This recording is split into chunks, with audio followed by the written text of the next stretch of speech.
تحریک انصاف کی آج پھر احتجاج کی کال۔ اسلام آباد اور راولپنڈی مکمل سیل، ریڈ زون جانے والے داخلی راستوں پر کنٹینرز رکھ دیے گئے۔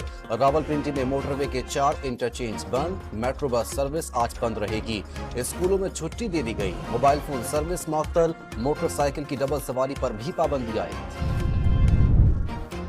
اسلام آباد میں دفعہ 144 نافذ، قانون کی خلاف ورزی کرنے والے نرمی کی توقع نہ رکھیں۔ ملائیشیا کے وزیر اعظم پاکستان کے دورے پر ہیں، سعودی اور چینی وفود بھی پہنچ رہے ہیں۔ کسی نے دھاوا بولا تو پھر کوئی شکوہ نہ کرے، وزیر داخلہ محسن نقوی نے خبردار کر دیا۔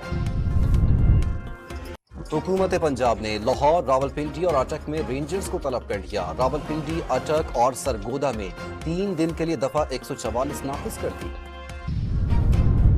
وزیر اعلیٰ خیبر پختونخوا کا ہر صورت ڈی چوک جانے کا اعلان، اکیلا بھی رہ گیا تو تب بھی جاؤں گا، تیاریاں مکمل ہیں۔ علی امین گنڈا پور کی گفتگو، سوابی میں پی ٹی آئی کا استقبالیہ کیمپ قائم کر دیا گیا، 1-1، 2-2 کی گاڑیاں موجود۔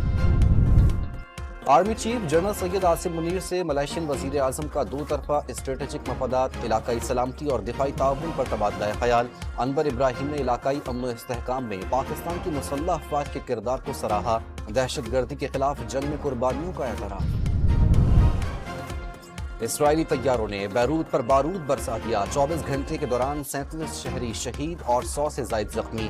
اسرائیلی فوج کا حزب اللہ کے متوقع سربراہ ہاشم صفی الدین اور رہنما محمد یوسف انیسی کو شہید کرنے کا دعویٰ۔